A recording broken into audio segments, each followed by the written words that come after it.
These are some things that you need to figure out and solve. Okay, this is not intended to discuss solutions to the homework.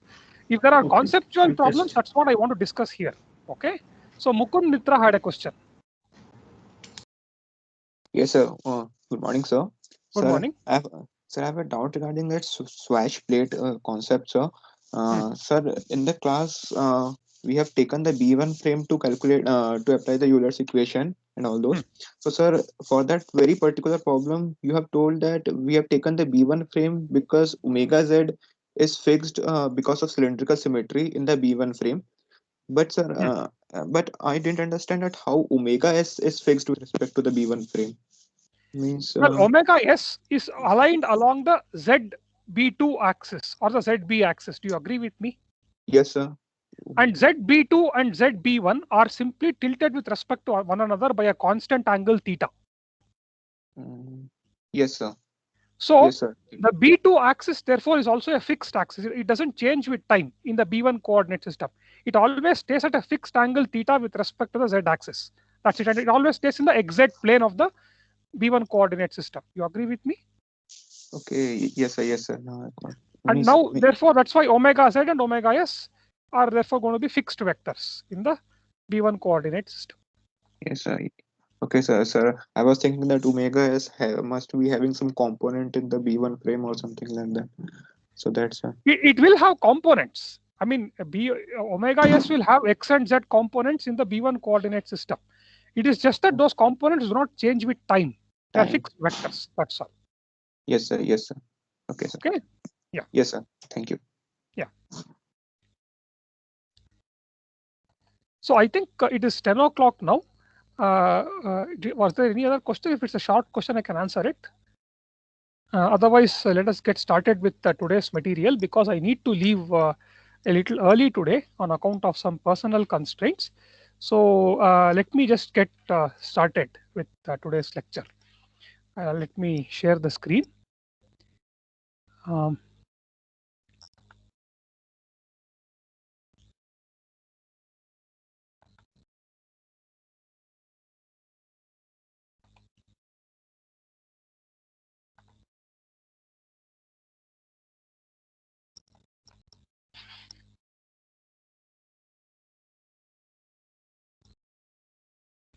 are you guys able to see my screen? I think you are, but I need to pull up this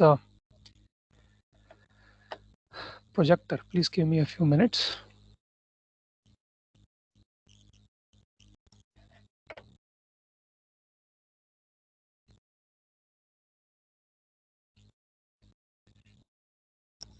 Yeah, can you see my blank sheet of paper? It should be visible now, right?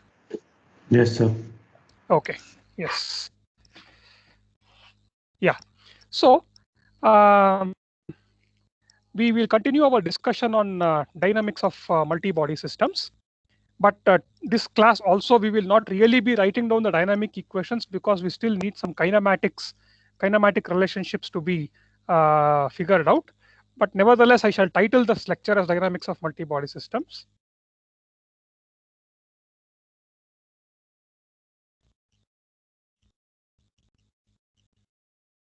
Okay.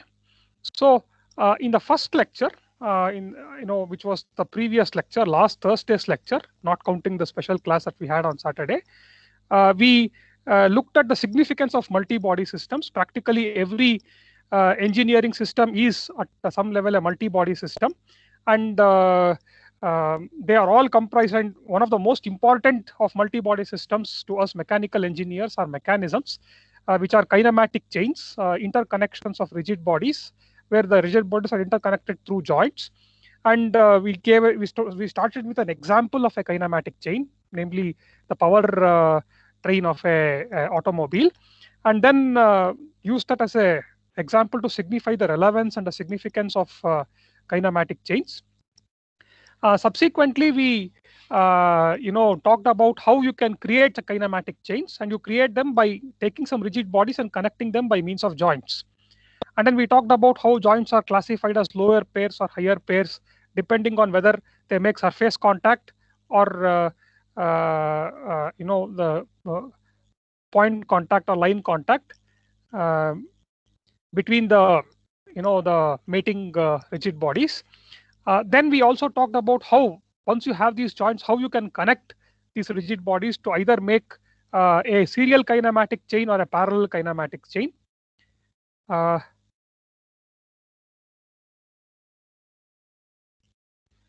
Then the third thing was, once you have this chain, I mean, we looked at the pros and cons. If you are looking for some number of degrees of freedom for your end effector, both serial and parallel kinematic chains can potentially give you those degrees of freedom. But there are other benefits to parallel kinematic chains in terms of stiffness of the overall structure and reduced propagation of errors from one link to another, from one joint to another, and so on.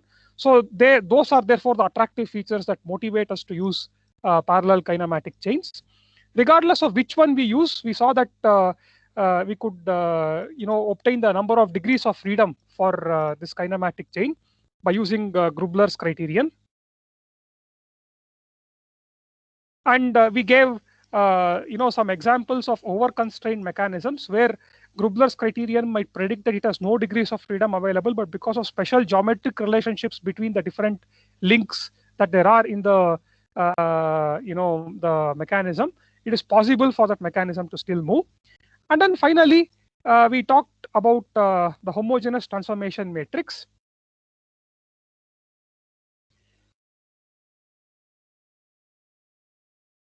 As the new mathematical tool that we wanted to have in our bag before we attack problems in connection with kinematics of multi-body systems.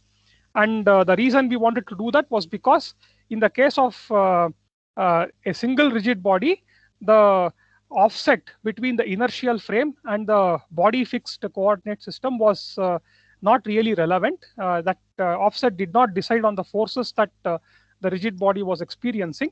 But in this case, however, when you have an interconnection of rigid bodies, the offset between the coordinate frames fixed to each of the rigid bodies is of great significance, because the forces that a single rigid body in this chain experiences is dependent on that offset. So therefore, we introduced this notion of a homogeneous transformation matrix. If you have two coordinate systems which are offset with respect to one another, so I have let us say an A frame and a B frame. All this while we were only talking about the orientation difference between these two frames, but there's also a position difference. And I called this O as the center of the frame. So if OA, center of the A frame, and OB is the center origin of the B frame, and OB in the A frame is the representation of the position vector of the origin of the B frame in the A coordinate system.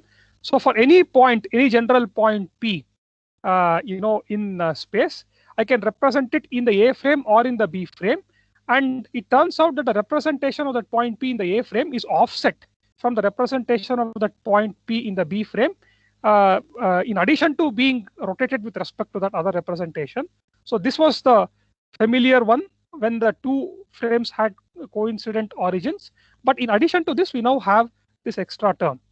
And we discussed how all along our goal has been to simplify representation of variables that are of interest to us, so that we can see past all the clutter of algebra and focus on the physics of the problem.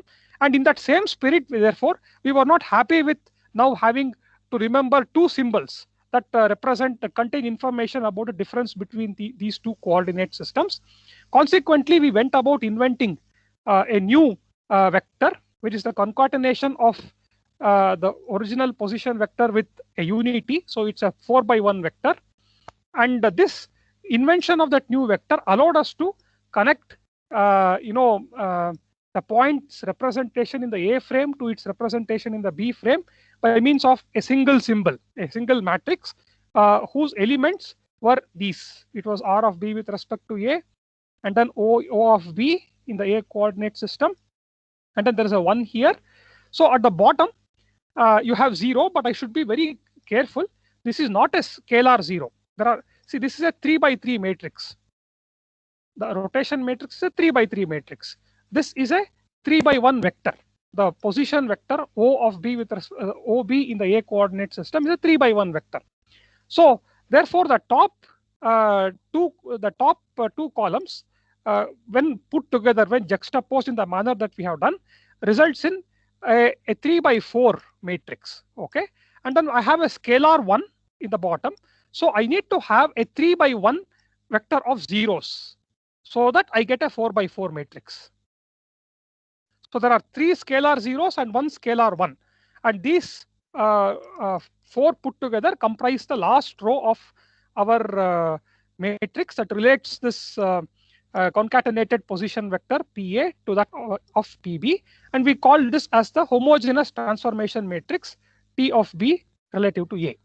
So there were some nice parallels, between the transformation matrix and the rotation matrix that we have become so familiar with over the last several lectures. So for one thing, we saw that T of C with respect to A, if I have 3 coordinate frames, there's a third coordinate frame, let us say, then T of C with respect to A is equal to T of B with respect to A times T of C with respect to B. So I can write that equation. This was where we stopped. We couldn't explore the other properties of the homogeneous transformation matrix.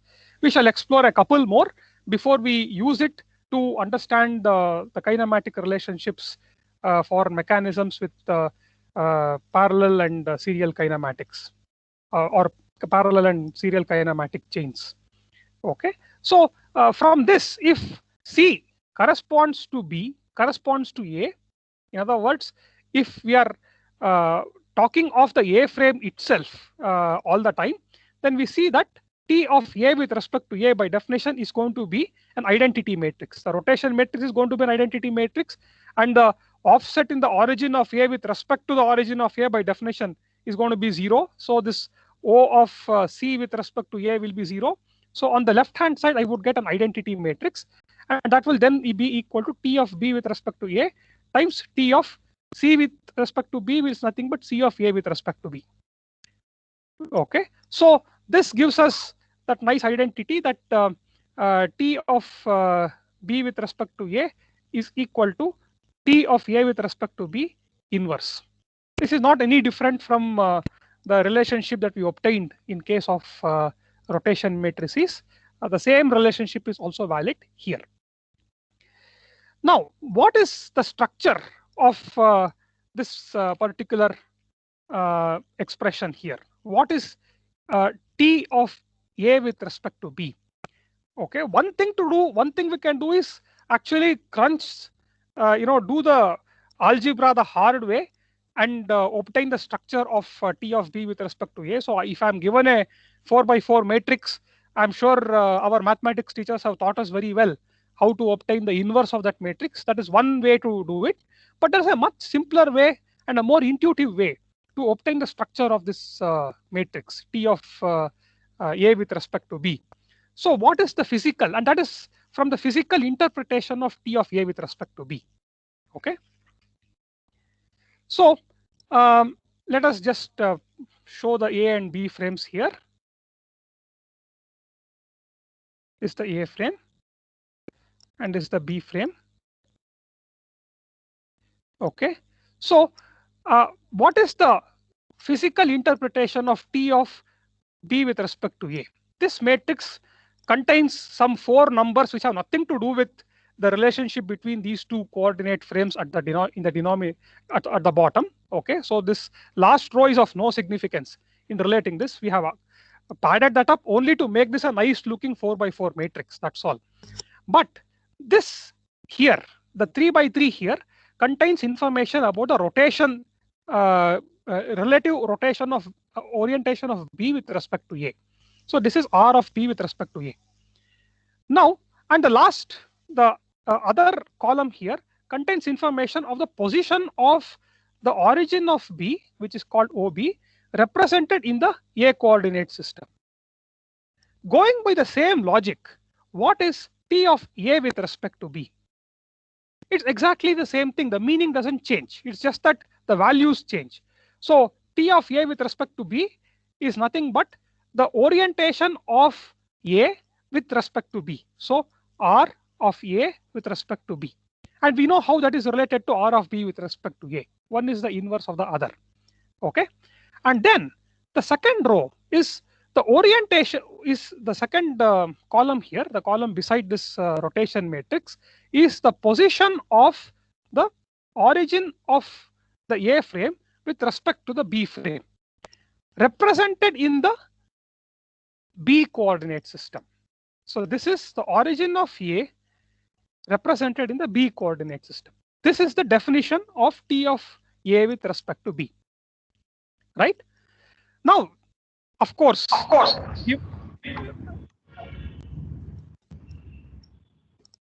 hello, is there a problem?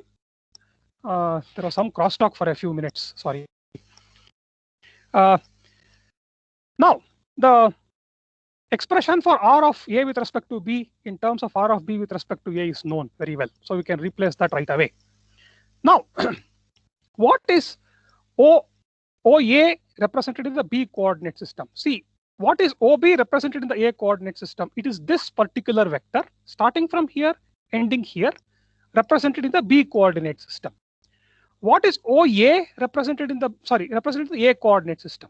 So that is OB in the A coordinate system, starting from here, ending there. Okay, represented with its components resolved in the B coordinate system. Now, likewise, what is OA represented in the B coordinate system? Oh, I'm sorry. I think I still mixed it up. I'm very sorry. OB is this vector with its components represented in the A coordinate system. OA in the B coordinate system is the vector starting from here, namely the origin of the B coordinate system, and ending in the origin of the A coordinate system. Okay, and this vector's components are represented now in the B coordinate system. Okay, so do you agree with me that this vector here and that vector there are the opposite of one another in direction?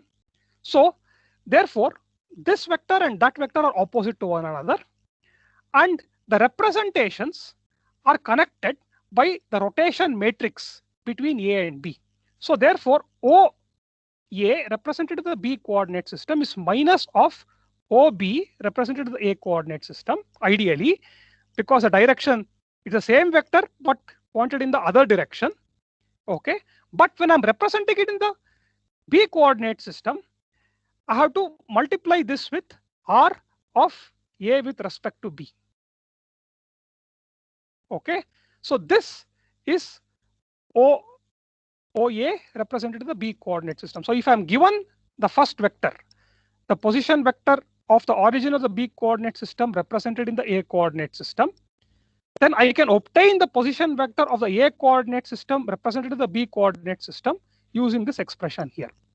And 0, 0, 0, 1. That's it.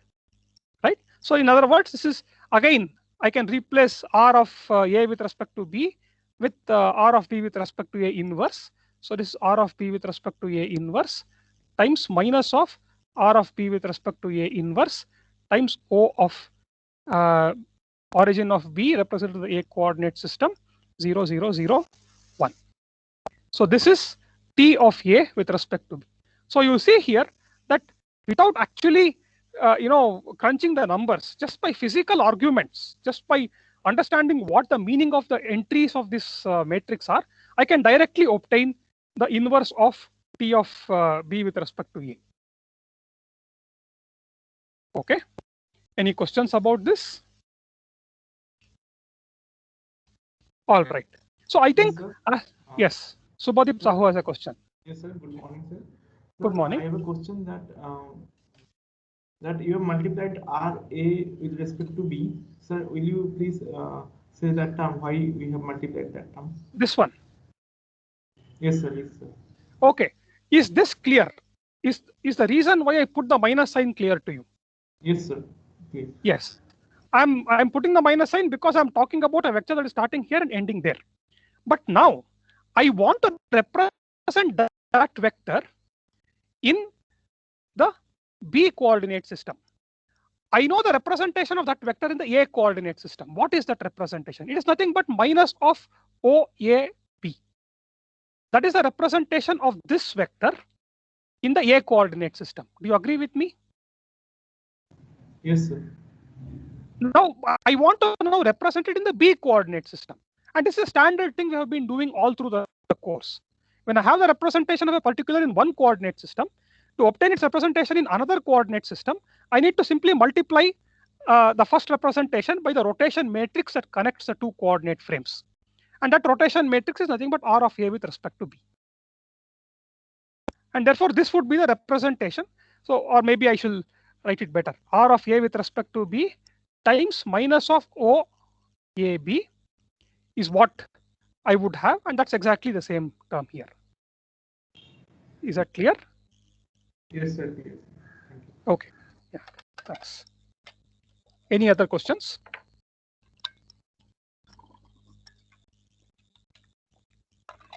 Okay. So let us proceed forward. So one of the important aspects of our discussion on kinematics of multi-body systems is what is known as kinematics. So I have these links that are connected by joints, and if I'm given the joint variables, so let us say I have revolute joints and prismatic joints and so on and so forth, and each of them has their own joint variable. So if it's a 1 degree of freedom joint, then I have just a single joint variable. Joints such as universal joint or ball and socket joint have two variables. Given those variables, can I locate in space the position of that last link or the output link of my interconnection of joints? Okay, so sorry, interconnection of rigid bodies. So this problem is the problem of forward kinematics. Okay, I call it forward kinematics because given the joint variables, to obtain the position in space of that last link or the output link, this is called forward kinematics. There is another analysis that's of interest to us as far as kinematics is concerned, and that's called inverse kinematics, and that addresses or attacks the opposite of this problem. If I'm given a certain position for that last link, okay, how do I obtain those joint variables that give me that particular position in 3D? So the last link I want it to be positioned at some location and oriented in a certain manner. So how should I choose my joint variables such that that particular pose, that particular position and orientation for that last link is achieved? Okay, that is inverse kinematics. So we shall understand forward kinematics first in the language of these homogeneous transformation matrices that we have been discussing so far. So as I said, there are two kinds of kinematic chains. One is a serial kinematic chain, the other is a parallel kinematic chain. We shall understand how the problem gets defined for these two different kinds of kinematic chains. Okay, so as we know, we have in either of them we have an interconnection of rigid bodies via some joints. Okay, so we need to choose coordinate frames. As I said, with a single rigid body, since you have to write Euler's equations in the body fixed frame, we choose just a single body fixed frame in addition to the inertial frame. Here you have multiple rigid bodies. So each rigid body here in this interconnection, by the same logic, will get its own personalized coordinate frame. Okay, so that we can write Euler's equations for each of them individually in their respective frames. Now, where do we fix these? Where do we fix the origins of these coordinate frames? Okay, it's logical sense for us to fix the origins. Of course, when we are writing down the dynamic equations, we are focused on the center of mass. So we would want to write the dynamic equations by picking the coordinate frame to be the one that is fixed to the center of mass. But to come up with kinematic relationships between the positions and velocities of one rigid body with respect to another, and so on and so forth, it makes greater sense for us to fix the coordinate frames to the locations where the joints are situated, right? That's what makes more sense for us. So, for example, if this is the first link, the ground link we shall call as a 0th link. Okay, the first link, the one that is connected to it is the first link, and the one that is connected to that next is the second link, and so on and so forth. So we shall also make one other simplifying assumption. We shall always assume that, so this is the first coordinate system. Its origin is situated at the location of the first joint. The second coordinate system, which is fixed to the second link, that second rigid body here, its origin is fixed to the location of the second joint, and so on and so forth. Okay, we shall make one other simplifying assumption which doesn't result in any loss of generality. We shall always assume that the z-axis of any one of these frames, so the z-axis of the first frame or the z-axis of the second frame, they're always aligned along that joint variable, or which is associated with a particular joint. Okay, so for example, if this is a revolute joint, the first joint is a revolute joint, then we assume that the rotation of the link 1 with respect to link 0 happens about the z1 axis. Okay, likewise, if the second joint is a prismatic joint, we assume that we have aligned our second coordinate frame in such a manner that the translation of the second rigid body with respect to the first one happens along the z-axis of that second coordinate system. So Z2 therefore would be aligned with the direction of translation if the second joint were a prismatic joint, and so on and so forth. So this just helps to simplify the appearance of the velocities and accelerations and so on that each of these rigid bodies might have with respect to one another. Okay, so we shall henceforth adopt a coordinate frame assignment that adheres to these general principles. There is no loss of generality here. We attach a coordinate system to each rigid body that's part of the chain, and we locate that origin of that coordinate system at the joint where it connects to the previous rigid body, and the z-axis of this coordinate system will be coincident with the axis about which the joint can move. Usually, it is rare for kinematic chains to have more than 1 degree of freedom per joint. You can have it. So you have spherical joints, you have universal joints, etc., cylindrical joints which permit 2 degree of freedom motion. But in practice, that is not usually the case, and therefore we assume that we can have this unique z-axis, which points the direction about which this joint can either rotate or translate along. Okay, if there are multiple degrees of freedom possible, assigning the z-axis in this particular manner sort of loses its meaning. So that in that case, this convention is not very useful. But in case of revolute and prismatic joints, which are the more common variety, this is definitely very useful. Okay, so given this assignment of coordinate frames, we know that the coordinate frame of the nth coordinate system, okay, this is, let us say I just put ... and there is the nth coordinate system. Let us say there is a serial kinematic chain and I have the nth coordinate system here. Okay, then I know that for a point P, maybe it could be the location of the end effector or some such thing, point P represented in the nth coordinate system, I can relate that to its representation with respect to the 0th coordinate system by a concatenation, a multiplication of transformation matrices. This is T of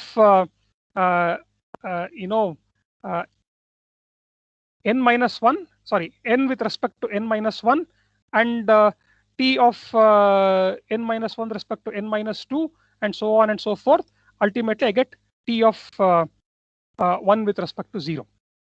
Okay, so T of 1 with respect to 0 is a transformation matrix that connects the origin of the 0th coordinate frame, position of the first, which connects the position and orientation of the first coordinate system with respect to the 0th coordinate system.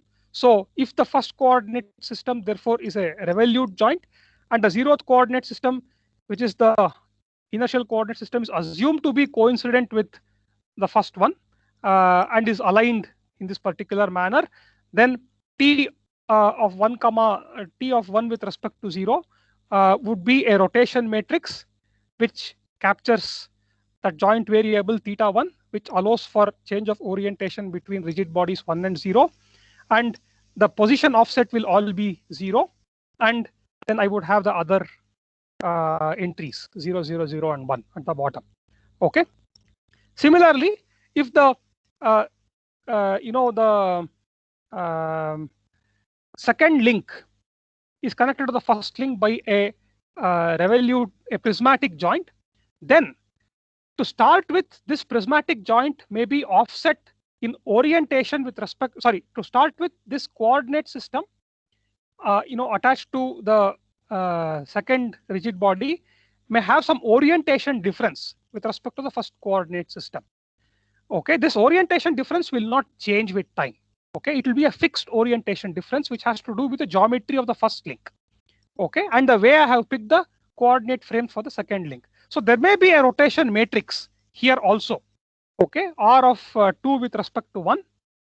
This will be there. So this is T of 2 with respect to 1. But this is fixed. This doesn't change. There's no joint variable attached with this particular matrix here, because the joint here is only a prismatic joint. Okay, and then I will have this possibility of offset between the two, and if the z-axis of the second coordinate system is not aligned with the z-axis of the first coordinate system, it's, let us say, aligned along some vector k cap, then I will have a particular, I can therefore translate along that particular vector. Okay, so then this d1 is a symbol that sort of, that's the joint variable. It's a distance that can be varied by changing the location of the second link with respect to the first one. So this will be the structure of the transformation matrix if the second joint here is a prismatic joint, and so on and so forth. Okay, so the location of the point P with respect to the ground coordinate system therefore will be another transformation matrix, T of n with respect to 0 Pn. Pn may be a fixed vector because it's fixed with respect to the last link. Okay, this T of n with respect to 0 will be a function of all the joint variables. So the first link gave me the variable theta 1, the second link gave me the variable d1, the third link may give me theta 2, or whatever it is, whatever kind of joint I have there, etc., etc. Okay. So the forward kinematics problem for a serial kinematic chain is to obtain this transformation matrix given theta 1, d1, theta 2, d2, or whatever else, given all the joint variables.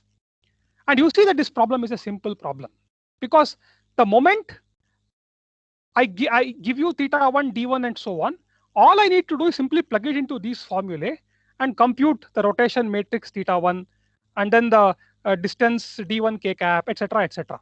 Okay, so this is a very straightforward problem. Okay, so for serial kinematic chains, the forward kinematics boils down to computing this overall homogeneous transformation matrix, and that computation is a straightforward computation. Any questions about whatever we have discussed so far? Subhadeep Sahu has a question. Yes, sir. Yes. Sir, will you please tell the d1 term, how what does it mean, d1 term? I cannot get it. So let us consider, I will draw a schematic here. Let us consider, two rigid bodies connected by, to start with, a revolute joint. Okay, this is the axis about which the revolute joint can change the orientation, and by choice we have chosen this to be the z-axis of our second coordinate frame, the coordinate frame attached to the second rigid body. Okay, so when I say theta 1, I mean that this can rotate about the z-axis by this angle θ1. That's what I mean when I say that the second rigid body can rotate with respect to the first rigid body about the Z2 axis. Okay. Now, as far as the translation is concerned, now let us consider these two rigid bodies are not connected by a revolute joint, but they're instead connected by a prismatic joint. In other words, it allows for rotation about translation along a certain direction. And let Z2 again represent the direction along which the translation is permitted. In other words, when I actuate this particular joint, let us say by using a hydraulic or a pneumatic actuator, this second link can move along the Z axis by a certain distance. Okay, and that distance is called d1. Is that clear? Okay, sir. So that means here. No, I should call it d2. I'm sorry. I should call it d2 because this is second joint, right? So the variable associated with the second joint, I shall call it d2. Okay. Yeah. I'm sorry. Yes, sir. θ1, d2, etc. Yes. So that means here what we are assuming that the kinematic chain is linked with the prismatic joint and which can move along the z-axis which have been shown. Correct. Correct. Z-axis of the second coordinate frame. It can move along the Z-axis of the second coordinate frame. But then it is not necessary for the Z-axis of the second coordinate frame to be aligned with the Z-axis of the first coordinate frame.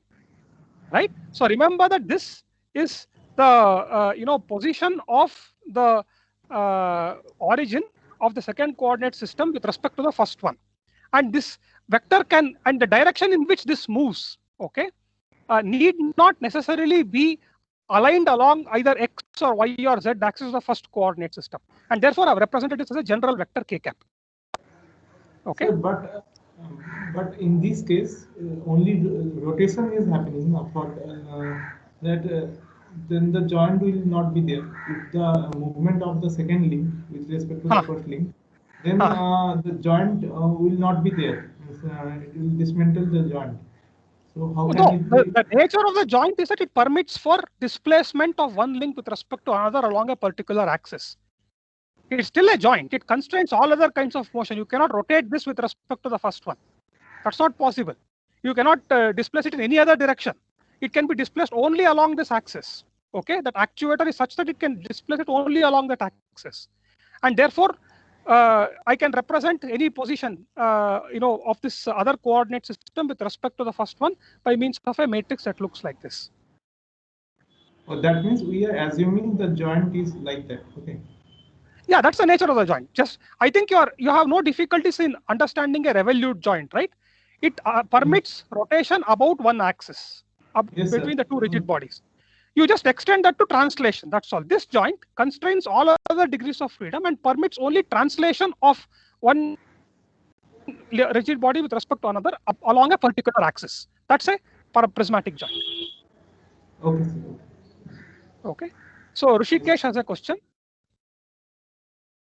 Sir, means that the joint along which we have translation, but that axis when means revolute joint turns, that with respect to our first coordinate system, means that z-axis location will also be changing, na? Means orientation. Correct. Sorry, orientation. Yes. But since we are assuming body fixed frames for each rigid body, means each link, so their relative orientation will be same. Just we have to capture that. I think correct. I think I want to change my representation here a little bit. I don't think this is perfectly right. See, let us say we call this as O1 and we call that as O2.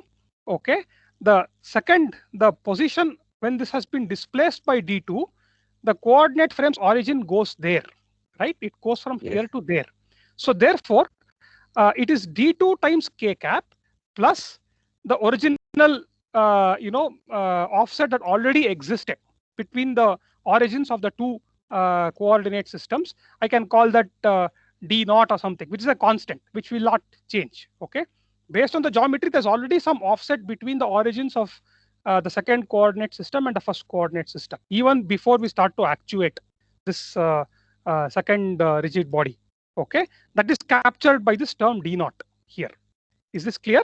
And then when I start to actuate it, it can move only along one direction. Okay, and that direction has been captured by this vector k cap, and the extent by which it is allowed to move is captured by this scalar d1, d2.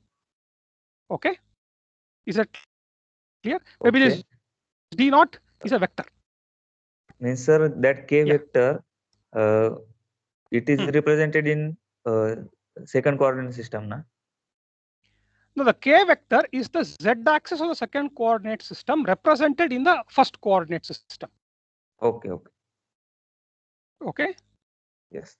All right. So Mukund Mitra has a question.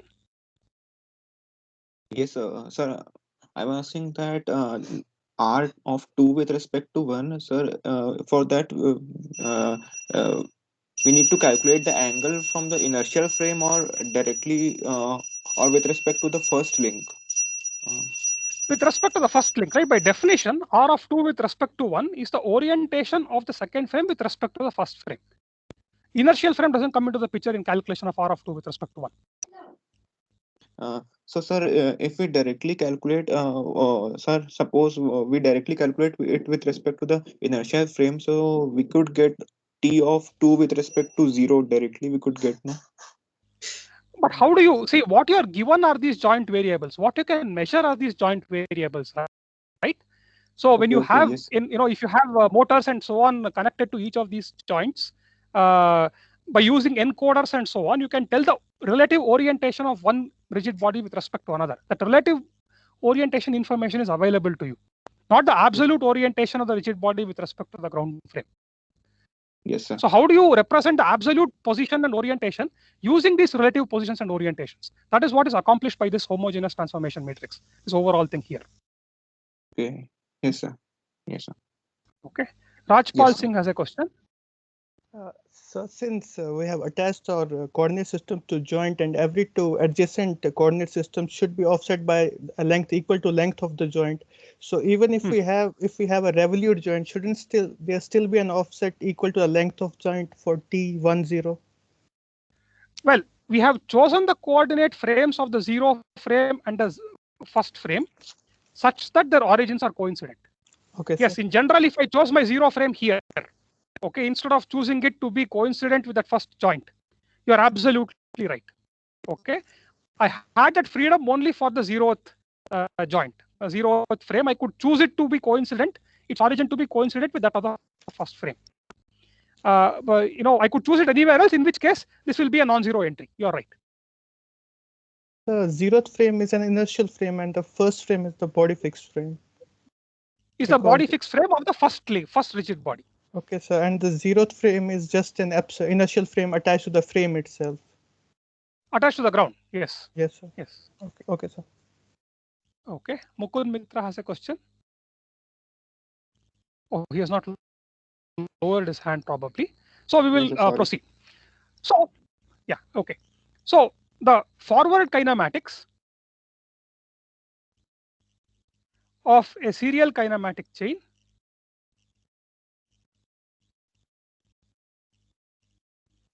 involves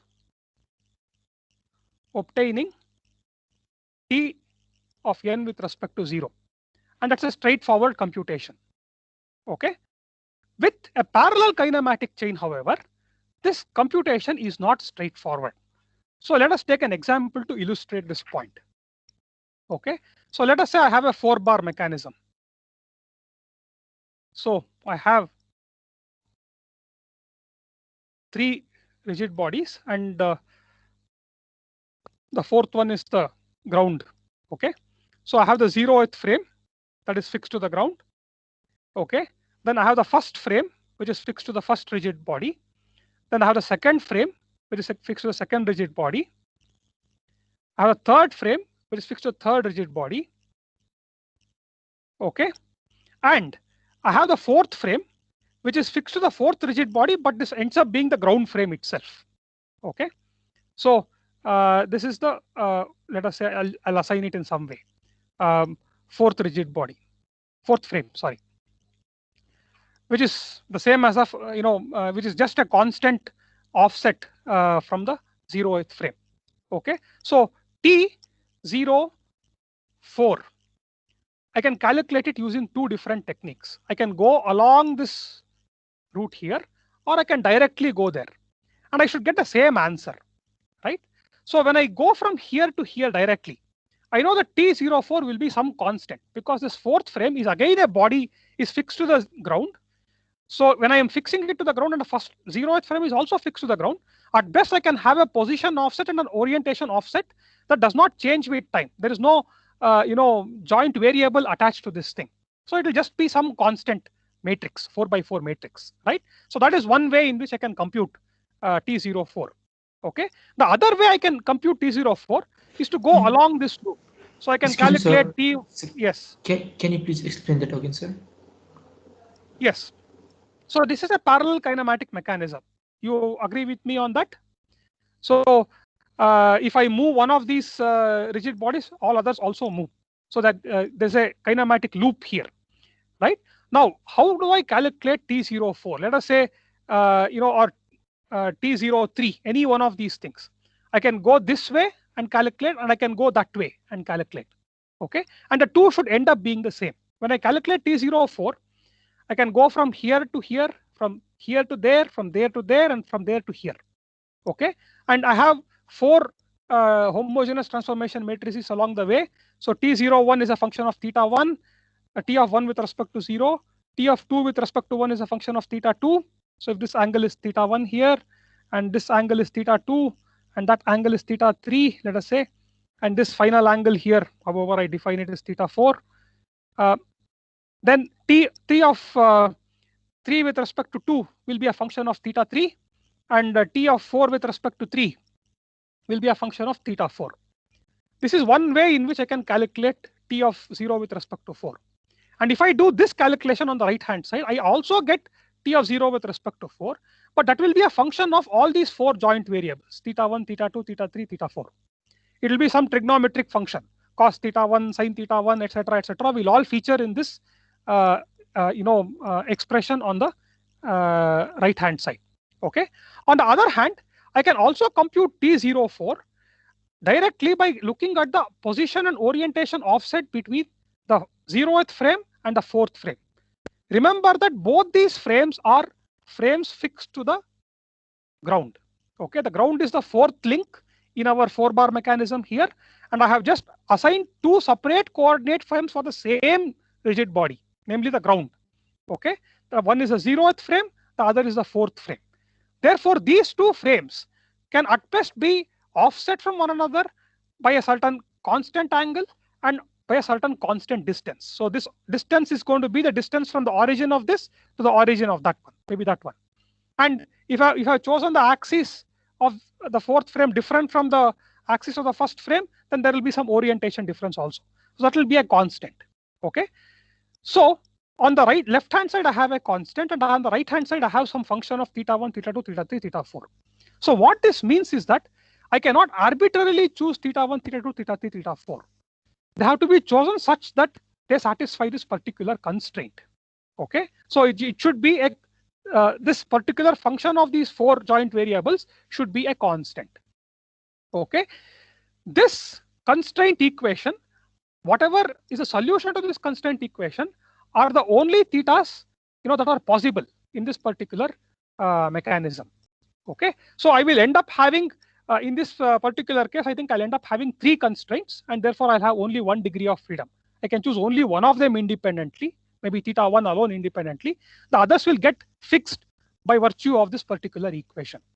Okay, so this, therefore, the forward kinematics problem for a parallel mechanism, therefore, involves solving these nonlinear algebraic equations. Okay, and these are algebraic equations in cos θ1, sin θ1, and so on and so forth. So in general, an analytical solution to this is not possible. Okay, this is for a simple case. Even for a simple case, I'm not sure if it is possible. For the more general case of a parallel mechanism, it is not possible. Therefore, the forward kinematics problem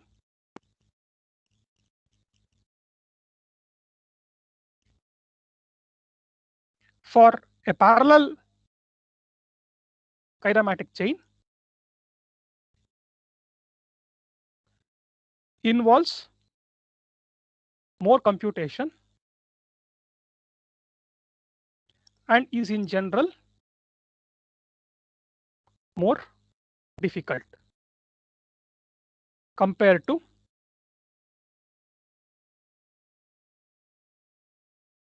the forward kinematics of a serial mechanism, serial chain. Okay, serial chain, you give me theta 1, theta 2, theta 3, theta 4. There are no constraints that any of these angles have to satisfy. I have 4 motors that with which I can change these 4 angles, or if they are unactuated also it is fine. One need not depend on the other. And therefore, given those angles, I can directly compute the position of that end effector. That last link, I can directly compute it without any problems. Okay.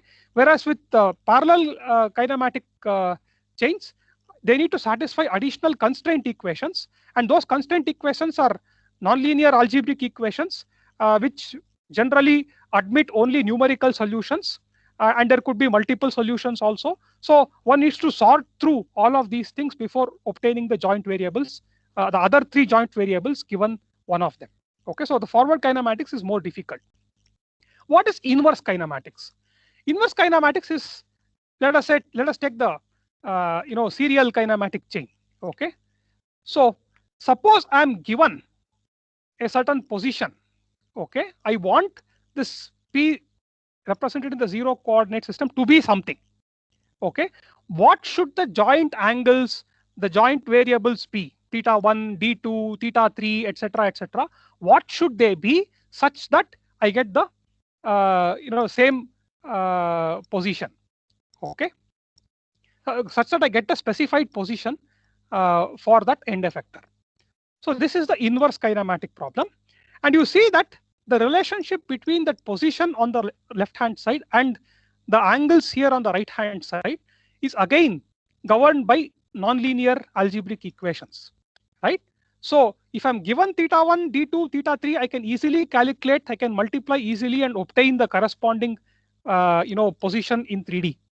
But given a position in 3D, to obtain that theta 1, that d2, that particular theta 3, etc., involves solving these algebraic equations in these particular unknowns, theta 1, d2, theta 3, and so on.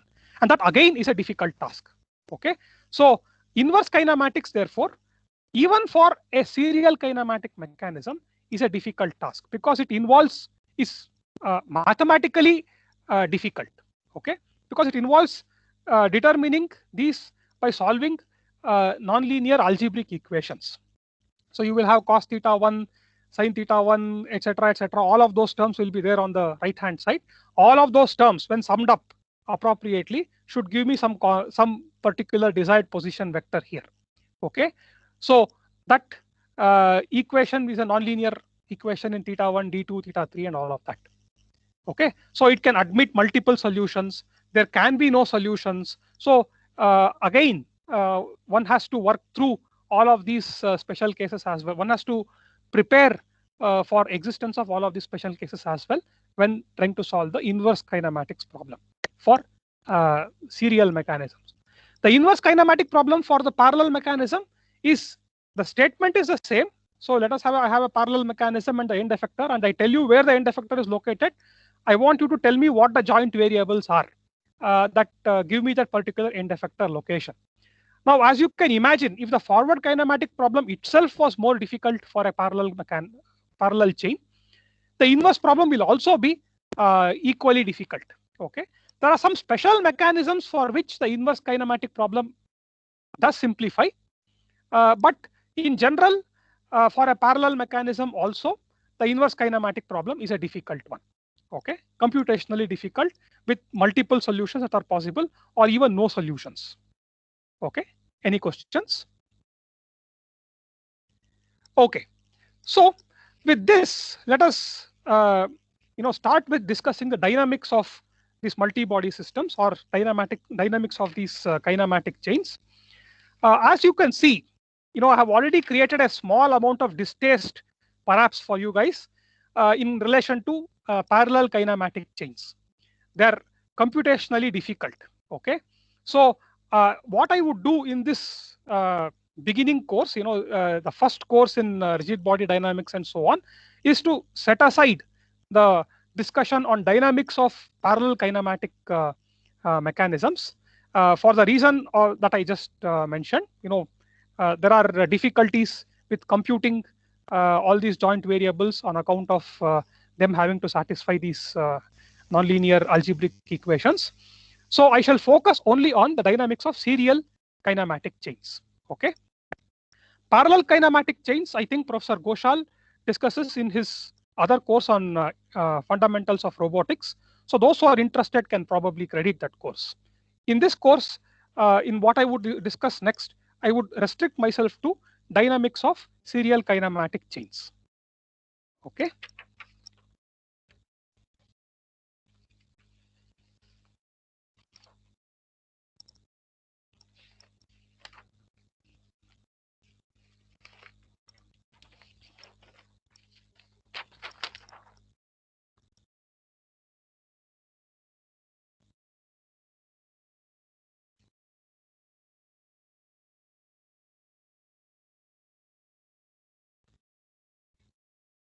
Okay, so what are we confronted with? Let us have a bird's eye view of the kind of problem that we are out to solve. Okay, and subsequently break it down into other smaller bits, other smaller projects that we need to undertake to solve that bigger problem. So I have a serial kinematic chain. So there is the link 0, which is my the ground frame, and then there is the first rigid body, which is the first link connected to the 0th frame by means of some joint. Okay, then there is the second rigid body, and so on and so forth. So I have n rigid bodies that are connected in a serial manner as shown here. Okay, so this could, for example, represent a robotic manipulator. Okay, or if I have just one of these links, it could represent an inverted pendulum. Okay, so it could be any one of the many things that are useful to us as engineers. That last link might, if you take the example of robotics, it may be a gripper of some kind which is picking up some object. Okay, so there will be some force.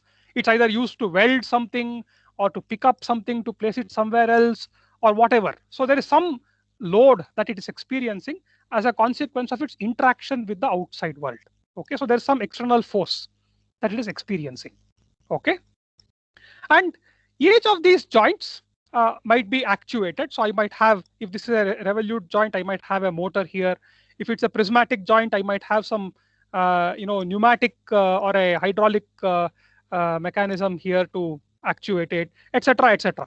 Okay, so I can apply therefore joint forces or joint torques. Okay, so this could be tau 1, this could be tau 2 or F2, depending on whether it's a force or a torque, etc., etc. So I have these joint torques. Okay, so then I have these joint variables. I have this θ1, which represents the orientation of the first link with respect to the ground frame, then θ2, which represents the orientation of the second link with respect to the first link, and so on and so forth, or D2, if that was there's a prismatic joint. I have all of those things. Okay, so I want to, given τ1, τ2, F, and so on and so forth, I want to obtain the equations of motion for this particular interconnection of rigid bodies. Okay, I want to obtain a set of differential equations that will allow me to decide, allow me to understand how the positions and orientations of each of these rigid bodies change as function of time. Okay, that is the goal of this exercise here. Okay, now let us understand the nature of the challenges that we are confronted with. Let us pick some intermediate link here, some ith link. I can have any number of links. Ith rigid body, let us pick the ith rigid body. Okay, so this is the ith rigid body.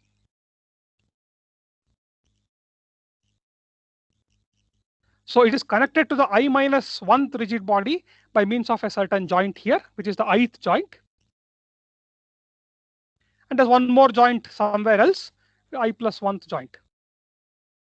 And I have the coordinate frame attached to this rigid body located at the point where the ith joint exists, and the center of mass is somewhere here, okay, somewhere else.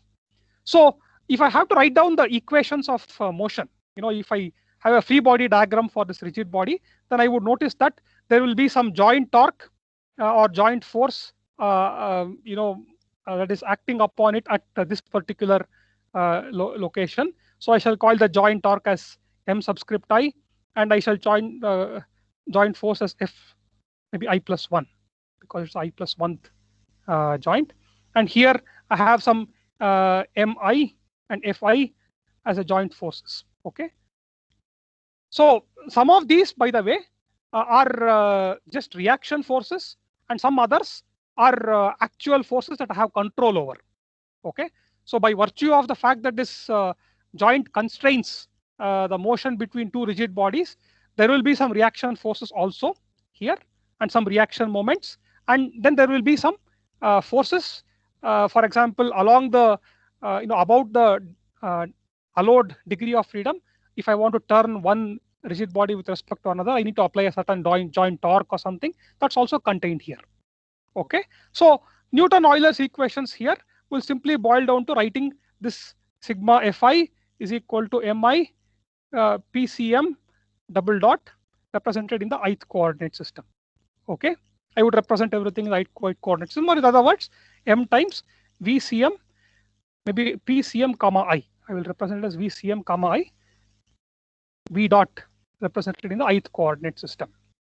Okay, and similarly, the sum of moments acting on this rigid body about its center of mass in the ith coordinate system should be equal to the moment of inertia about the center of mass in the ith coordinate system times omega I represented in the ith coordinate system dot, right, plus ICM omega I cross ICM I times omega I, the ith coordinate system. Everything is in the ith coordinate system. So I need to solve these differential equations. But what you notice is that, to start with, what all do I know here? Omega I is the angular velocity of the ith coordinate system, the ith rigid body. I know how the rigid body is moving with respect to the previous rigid body, because there may be a revolute joint there, so it may be rotating with respect to the previous rigid body at a certain rate. But by no means do I know what its absolute value is. In order to know its absolute value, I need to first know how the angular velocity of that ith rigid body is related to the angular velocity of the I minus 1th rigid body, because the total angular velocity will be the angular velocity of the previous one plus the relative angular velocity. Now, to get the angular velocity of the previous one, I need to know what the angular velocity of the one before that is, and so on and so forth. And the same is applicable also for linear velocity. I don't know what the absolute linear velocity of the ith rigid body is. It is not an independent variable as it was in the case of a single rigid body. Here, the absolute velocity of the ith rigid body depends on the absolute linear velocities of or the rates at which each of these joint variables change as function of time, right? So when θ1 changes, also it affects the velocity, the linear velocity of that ith joint. When θ2 changes, also it affects the linear velocity of the ith joint. So even this term here is dependent on the velocities, the joint velocities of all the other links before that. How about the links in front of it? That doesn't matter, right? Because the angular velocity of the ith link doesn't depend on the angular velocity of the I plus 1th link or I plus 2th link or up the nth link. It depends, however, on the angular velocity of the previous links. Similarly, the linear velocity of the ith link again depends on the linear velocity of the previous links, but not on the linear velocity of the later links. So is this clear to you? So to solve this problem, therefore, I already have met with an obstacle. I have to first, yes, Chandan Kumar has a question. So, can we not modify those equations to incorporate, so that the velocities are relative? That's exactly what we are going to embark on now. Okay, that's precisely what we are going to do now. Okay. So I just want to give a bird's eye view of what we need to confront before we get about writing down the equations of motion. Similarly, as far as forces are concerned, okay, as far as velocities are concerned, as I said, I know the velocity of only one rigid body, and that is the ground. I know that it is 0. So from that, I have to work out the velocities and both linear and angular for every single link in a recursive manner. Obtain the velocity for the first link using what I know about the 0th link, then the second link using what I know about the first link, and so on and so forth. This is called recursive, forward recursive, forward recursion. Okay, you compute the first one, 0th one, then the first one, then the second one. Use the second one's result to obtain the third one, use the third one's result to obtain the fourth one, and so on and so forth. Okay, you go in the forward direction. What about forces? Unlike velocities and positions, I know the force at the very end. Okay, so if I know this force, then I can use that along with the acceleration of that last link to compute the reactions and the joint torques for the previous joint. And I can use that then to compute the reactions and the joint torques for the joint before that, and so on and so forth. Okay, so in order to compute the forces for the ith link, the force on the ith link depends on all the forces before it, all the forces ahead of it, all the loads and the reaction forces that exist between the ith link and the nth link. Okay, and not so much on the previous ones. So therefore, to compute forces, I need to follow what is known as backward recursion. I need to start from the last link and then draw the free body diagram first for the last link, after working out the kinematic relationships that give me the velocity and the acceleration of the last link, then use that to obtain the reaction here, and use that to obtain the reaction for the I-1th joint, and so on and so forth until I get the reaction forces at the first joint. Okay, so forward recursion to compute joint velocities and accelerations. Backward recursion, compute joint forces and reaction forces. Let me put it this way: joint torques and reaction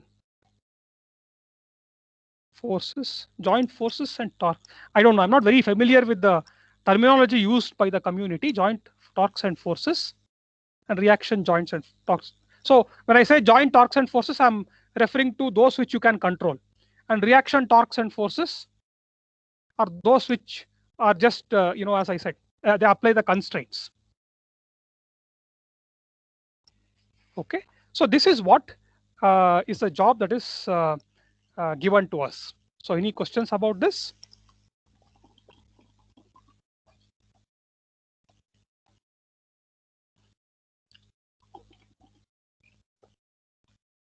Okay, so if you see here, the velocity of the center of mass, or the angular velocity of the center of mass, can be obtained if I know the velocity of the origin of this ith coordinate system and the angular velocity of the frame, the ith coordinate frame. Is that clear to all of you? So if I know how this rigid body looks, in other words, I know its geometry, then I know, for example, we have written this equation in the past. So if I have a rigid body and if I have 2 points Q and P on that rigid body, then I know that Vp is equal to Vq plus V of P relative to Q, which for a rigid body will simply boil down to omega cross Qp. So in this case, for example, in the problem that we are looking at, this point P is the center of mass of the rigid body, and the point Q is the origin of the coordinate frame attached to that rigid body. So if I obtain omega, and if I know the linear velocity of that origin, then I have all the information necessary to compute the linear velocity of the center of mass, right? Similarly, in order to compute the linear acceleration of the center of mass, what I need are informations about linear velocity, because linear velocity enters into the acceleration term through the Coriolis force or the Coriolis acceleration. I need to know, I need to have information about the angular velocity, because angular velocity enters the expression into linear velocity through the Coriolis acceleration term. Then I need to know, of course, the linear acceleration of the origin itself, right? So these are the kinds of terms that I need to know in order for me to obtain the linear acceleration of the center of mass. How about angular acceleration? Angular acceleration of the center of mass and angular velocity of the center of mass will simply be the same as the angular acceleration and angular velocity of that coordinate frame itself. So what you therefore discover is that in order to obtain linear velocity, angular velocity, linear acceleration, angular acceleration, everything of the center of mass, what I need to know is what the linear and angular velocities and accelerations are for the origin of the coordinate system, the ith coordinate system. So the linear velocity of the ith coordinate system's origin and the angular velocities of the ith coordinate frame, angular velocity and angular acceleration of the ith coordinate frame. If I have these pieces of information, I can work out the terms that I need for my Newton-Euler's equations. Is that clear? So the problem of obtaining the velocities of the centers of mass therefore boil down to obtaining the linear and angular velocities of the coordinate frames attached to each of the rigid bodies. If I do that, the next one is straightforward. Is that clear? Okay, so I see that there are no questions there. So what I shall do next is, rather than confuse you, when the first time I taught this course, I used these indices I and I plus 1 and I minus 1 so many times that I think the students were giddy by the end of the class. Their heads were spinning. So rather than confuse you with so many of these symbols, okay, which I shall introduce at the end, but in the beginning to discuss the the velocity of a certain coordinate frame in relation to its previous coordinate frame, or the acceleration of a certain coordinate frame in relation to previous coordinate frame, I shall drop these indices I minus 1, I plus 1, and so on for the moment. I shall just consider two rigid bodies. Okay, I shall consider one rigid body and a frame fixed to that.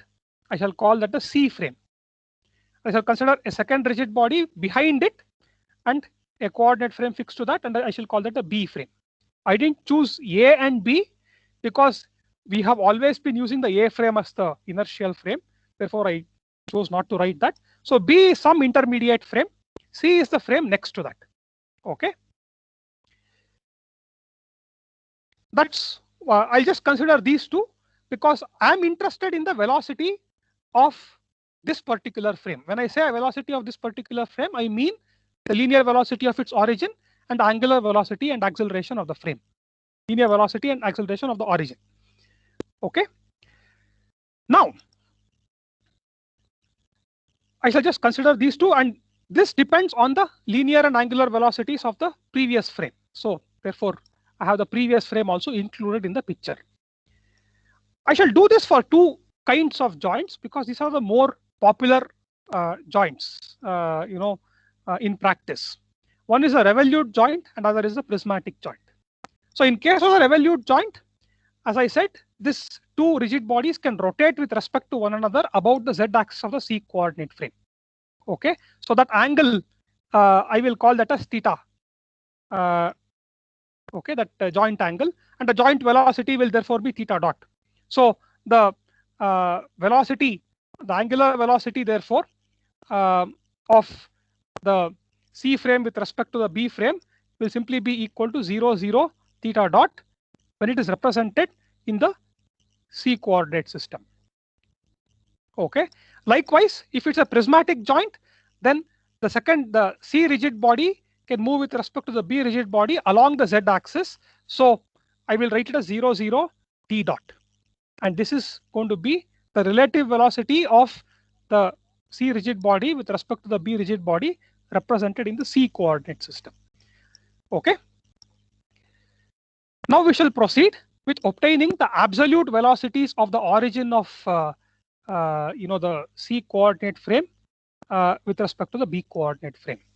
As I said, I think I will have to stop at this point on account of some personal constraint. It's 11:14 now. I have only 1 minute. I don't want to start on this material right away because this will take quite some time to develop completely. I shall just stop at this point. I cannot take any questions also at this time. I'm sorry. I can take it up in the next class. I'll again log in 15 minutes ahead of time and I can answer your questions in the next class. So we shall stop this class at this point. So our goal now is, as I said, given the linear and angular velocities and accelerations of the B frame, obtain the linear and angular velocities and accelerations of the C frame. Okay. Once we have this obtained, we will replace C with the index I, we will replace B with the index I minus 1, and then we will have this recursive relationship with which we can compute, we can use forward recursion to compute angular velocities and accelerations of each of the links in this serial kinematic chain. Okay. So we will stop at this point. Thank you.